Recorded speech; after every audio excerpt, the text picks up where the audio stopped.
नमस्कार, VKB news के prime time में आपका स्वागत है। अब रुक करते हैं आज की हेडलाइंस पर।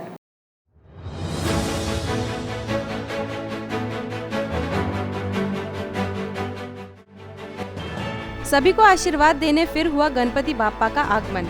गडकरी, फडणवीस और बावनकुले के घर विराजित हुए गणराया।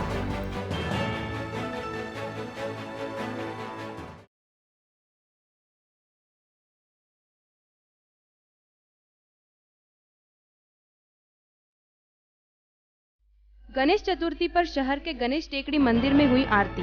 नागपुर के राजा की भी की गई स्थापना।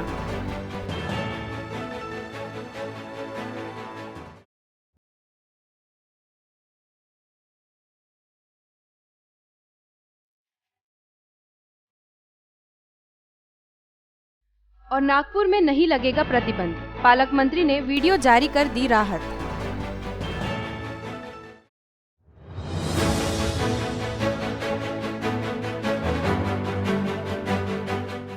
और अब खबरें विस्तार से। केंद्रीय मंत्री नितिन गडकरी के घर भी शुक्रवार को भगवान गणेश की स्थापना की गई। इस दौरान नितिन गडकरी ने अपने पूरे परिवार के साथ पूजा अर्चना करते हुए भगवान गणेश की आराधना की। संभाव्यते पुण्यान् लक्ष्मीं संस्कुरुते सुखकर्ता दुःखहर्ता वर्ता विघ्नांची नुरवी पुरवी प्रेम कृपादयांची सर्वांगी सुंदरा उत्शेंदुरांची कंठे झळके माळ मुक्तांची जय देव जय मंगलमूर्ती हो श्री मंगलमूर्ती दर्शन मात्रे मन स्मरणे मात्रे मन कामनापूर्ती जय देव रत्न खचित फोरा तुझ गौरी कुमारा चंदनाची ओटी कुमकुम केशरा हिरे जडित मुकुट शोभतो भरा रुंझुन तेणो पुरे चरणी घागरिया जय देव जय मंगलमूर्ती हो श्री मंगलमूर्ती दर्शन मात्रे मन स्मरणे कामनापूर्ती जय देव चरणीच्या घागरया रुंदुण वाजती तेणे नांदे देवा वाद्य गरजती ताता झुमकत नाचे गणपती शिवशंकर पार्वती कौतुक पाहती जय देव जय मंगलमूर्ती हो श्री मंगलमूर्ती दर्शन मात्रे मन स्मरणे मात्रे मन कामनापूर्ती जय देव लंबोदर पीतांबर फणिवर बंदना सरसुंड वकर तुंड त्रिणेना दासरामाचा वटपा हे सदना संकटी पावावे निर्वाणी रक्ष सुरवर वंदना जय देव जय मंगलमूर्ती हो श्री मंगलमूर्ती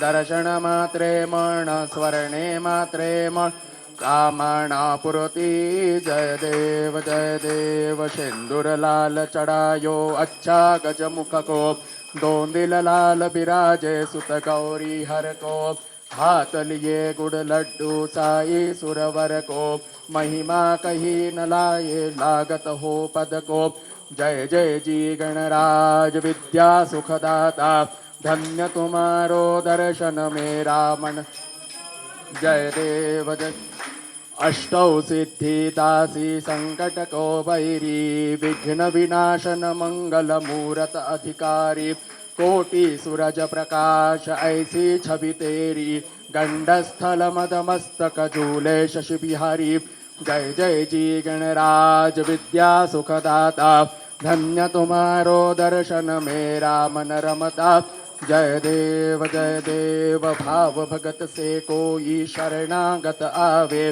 संतत संपत से ही भरपूर पावे ऐसे तुम महाराज मोको अधिभावे गोसावी नंदन शश दिन गुण गावे जय जी गणराज विद्या सुखदाता धन्य तुम्हारो दर्शन मेरा मन रमता जय देव दुर्गे दुर्गट भारी तुझ विण संसारी अनाथ नाथे अंबे करुणा विस्तारी वारी वारी जन्म मरणा ते वारी हारी पडलो आता संकट निवारी जय देवी जय महिषासुरमर्दिनी हो दैत्यासुरमर्दिनी सुरवर ऐश्वर वरदे तारक संजवनी जय देवी त्रिभुवनी भुवनी पाता तुझ ऐसे नाही चारी श्रमले परंतु न बोलवे काही साही विवाद कडता पडलो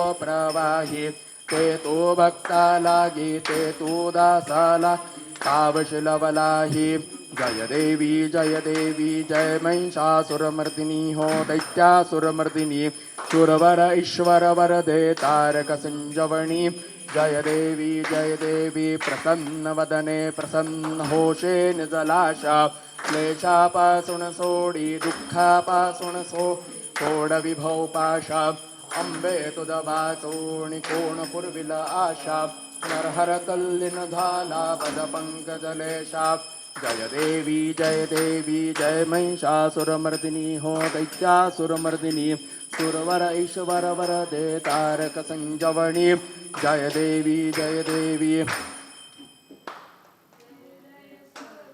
आज से गणेशोत्सव की शुरुआत पूरे देश में हो चुकी है, जहां गणेश चतुर्थी के अवसर पर नागपुर के गणेश टेकड़ी मंदिर में सुबह सुबह आरती की गई, जिसके साथ ही नागपुर शहर में भी गणेश उत्सव की शुरुआत हो गई।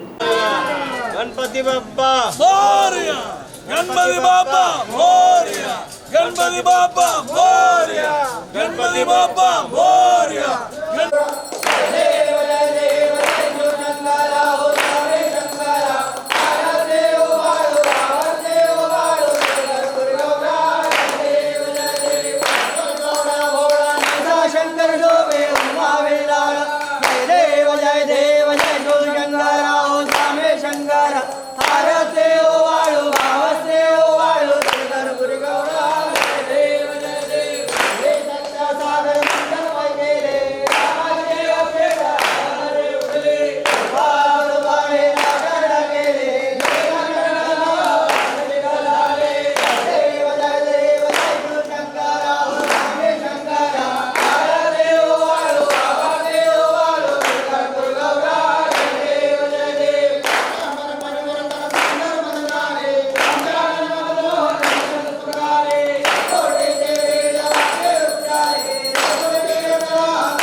मुख्यमंत्री और महाराष्ट्र विधानसभा के नेता विपक्ष देवेंद्र फडणवीस के निवास स्थान पर भी बाप्पा का आगमन हुआ, जहां पूजा अर्चना कर फडणवीस परिवार ने भगवान गणेश की स्थापना की।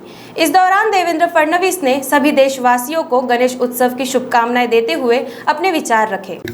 त्यांना प्रदक्षिणा करायची. यानी कानी च पापानि जन्मांतर कृतानि च तानि तानि नश्यन्ति प्रदक्षिणपदे नमो सुंदाय मूर्तये सहस्रपारायणाय सहस्रनाम नैवृताय गार्पते सहस्रकोटि युगधारिणे नमः. पार्थिव सिद्धिर्नायक संगाय परिवारलाभ महा प्रदक्षिणापूर्वक नमस्कारान् नमस्यामि नमस्करोमि. हात जोडून देवाची प्रार्थना करायची. आपल्या मनातली इच्छा मनोकामना असेल तर देवाला सांगायची. तुमच्या वतीने प्रार्थना करतो. आवाहनं न जानामि तमार्गनं पूजान्ते न जानामि शब्दां परमेश्वर मंत्रहीनं क्रियाहीनं भक्तिहीनं. सर्वात पहिल्यांदा समस्त विश्वातील गणेश भक्तांना गणेश पर्वाच्या मी खूप खूप शुभेच्छा देतो. श्री गणेश हे विघ्नहर्ता आहेत आणि विघ्नहर्त्याच्या या पर्वाच्या निमित्ताने त्यांच्या स्थापनेच्या निमित्ताने त्यांना आपण साकडं घालूया की देशासमोर जगासमोर महाराष्ट्रासमोर जे कोरोनाचं संकट आहे ते संकट आता दूर झालं पाहिजे आणि आपलं जे जीवन आहे ते पूर्वीसारखंच सुचारू झालं पाहिजे. आणि यासोबत आपल्या महाराष्ट्रावर जी सारखी संकटं येत आहेत, कधी पुराचं आहे, कधी वादळाचं आहे, कधी अतिवृष्टीचं आहे, यातनंही आमच्या शेतकऱ्याला मुक्ती मिळावी, त्याला बळ मिळावं आणि गणरायाने त्यांना आशीर्वाद द्यावा अशा प्रकारची गणरायाच्या चरणी प्रार्थना आहे. आणि त्यासोबत गणरायांनी आपल्या सगळ्यांना सुबुद्धी द्यावी आणि चांगलं कार्य करण्याची प्रेरणा द्यावी अशी ही गणरायाच्या चरणी प्रार्थना है. गणेश चतुर्थी के उपलक्ष्य में श्री गणपति उत्सव चैरिटेबल ट्रस्ट द्वारा नागपुर के राजा की स्थापना इस वर्ष की गई, जहां नागपुर के राजा को मन्नतों का राजा भी कहा जाता है, जो मुंबई के लाल बाग के राजा की प्रतिकृति मानी जाती है. इस साल वैसे तो कोरोना है, इस साल केवल 4 फीट की गणेश प्रतिमा को स्थापित कर कोरोना के संकट को दूर करने की नागपुर के राजा से मन्नत मांगी गई.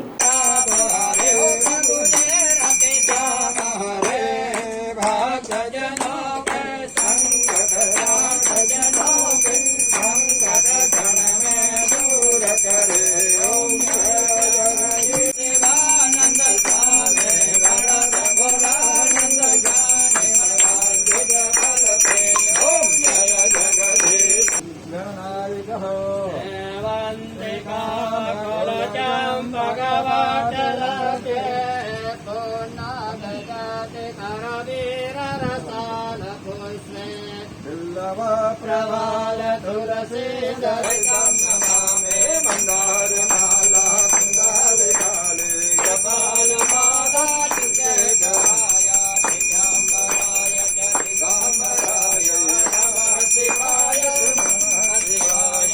त्वमेव माता पिता त्वमेव त्वमेव बन्धु सखा त्वमेव त्वमेव विद्या गुरुं त्वमेव त्वमेव सर्वं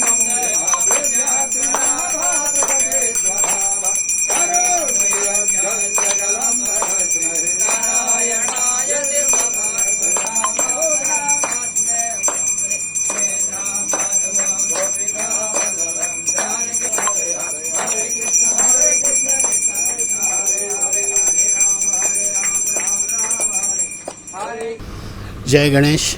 गणपति उत्सव की शुरुआत हुई है आज से. मैं सभी को ये उत्सव की बधाई देता हूँ. हमारे हिंदू संस्कृति के हिसाब से आज का उत्सव हमारे जीवन का सबसे बड़ा उत्सव है.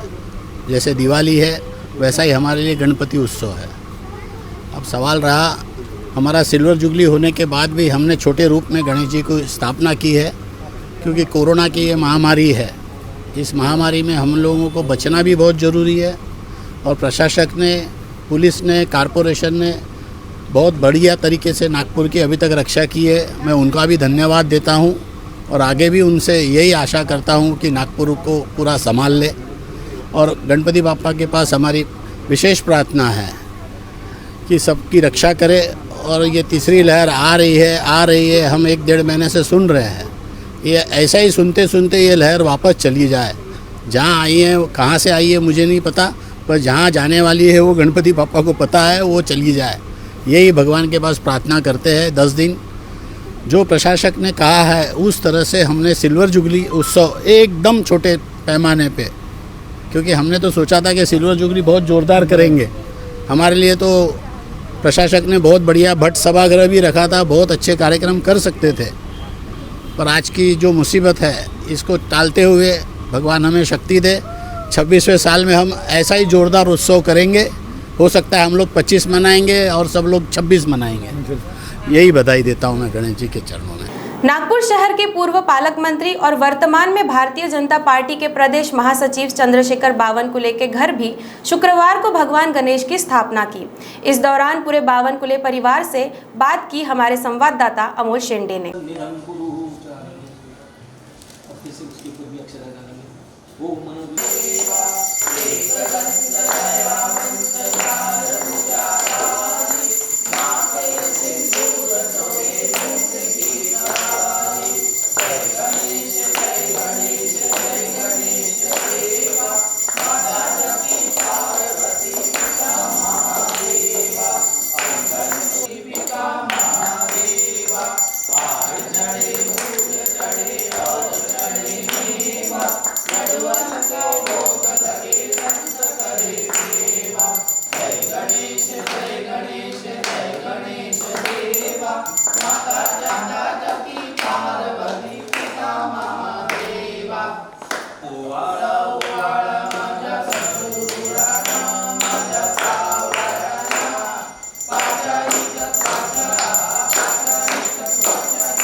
आम्ही सहकुटुंब सहपरिवार पूजा अर्चना करून गणरायांना प्रार्थना केली आहे। या जगामधील कोरोनाची तिसरी लाट आणि त्यातून होणारं नुकसान, जीवहानी, वित्तहानी ही होऊच नये आणि संपूर्ण जगातनं, भारतातनं, महाराष्ट्रातनं, नागपुरातनं हा कोरोनाचा नायनाटच गणरायाने करून द्यावा अशी विनंती आम्ही हात जोडून गणरायाला केली आहे। आणि आम्हा सर्वांना विश्वास आहे आमच्या भक्तिभावातनं की कोरोना हद्दपार होईल आणि आपला देश आणि आपला महाराष्ट्र आपण सर्व या कोरोनातून कुणाचाही जीव जाणार नाही, कुणाची प्राणहानी होणार नाही ही गणरायांना प्रार्थना गणराया स्वीकारतील असं मला या ठिकाणी विश्वास आहे। तो वक्त हो गया एक छोटे से ब्रेक का, मिलते हैं एक ब्रेक के बाद। Love you Deepika. बाय। सब जानना चाहते हैं मेरा फेवरेट कलर, मेरा फेवरेट डेस्टिनेशन, मेरी फेवरेट डिश, पर कोई ये नहीं पूछता कि फेवरेट डिश मैं बनाती कैसे हूँ। अरे यार, जिसे टेस्टी खाना पसंद है वो अच्छे टेस्ट तक पहुँच ही जाता है। सुरुचि मसाले, खाने में हो रुचि तो घर लाइए सुरुचि।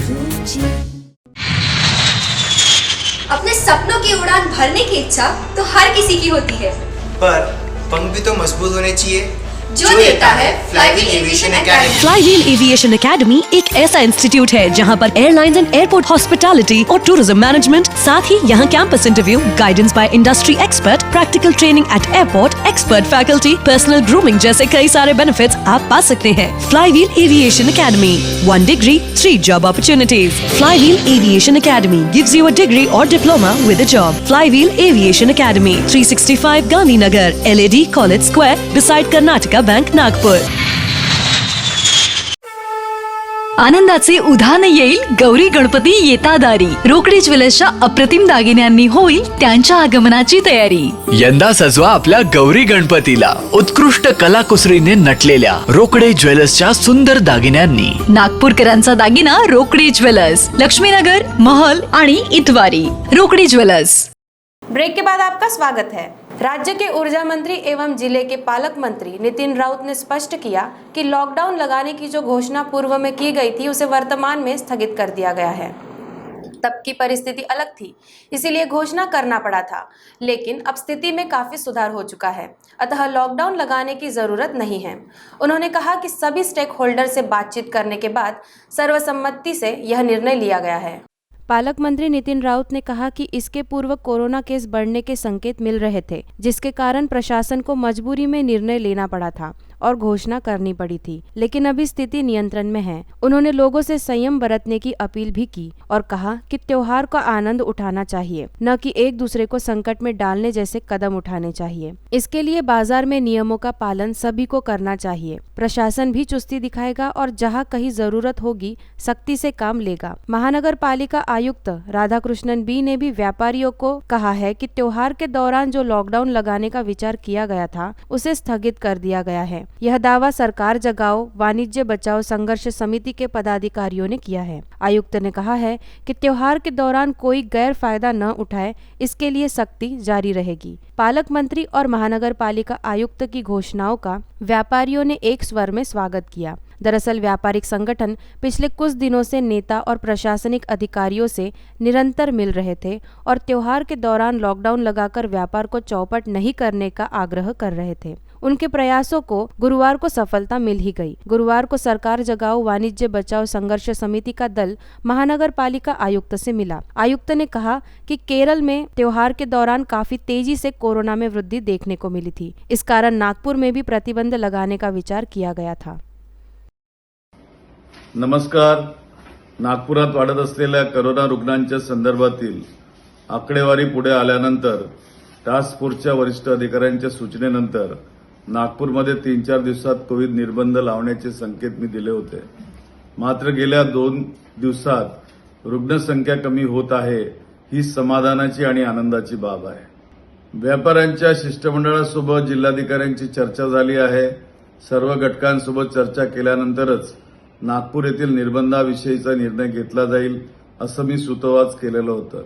नागरिकांचे आरोग्य सर्वोच्च असून तिसरी लाट सोपवणे ही आपली सर्वांची सामुदायिक जबाबदारी आहे. त्यासाठी प्रशासन परिस्थितीवर बारकाईने लक्ष ठेवून असून राज्य शासनाशी वेळोवेळी समन्वय साधला जात आहे.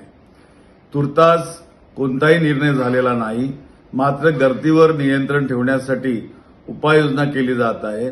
नागपूर जिल्ह्याची वर्तमान परिस्थिती माननीय मुख्यमंत्री कार्यालयाला नेहमीच सांगण्यात येत आहे.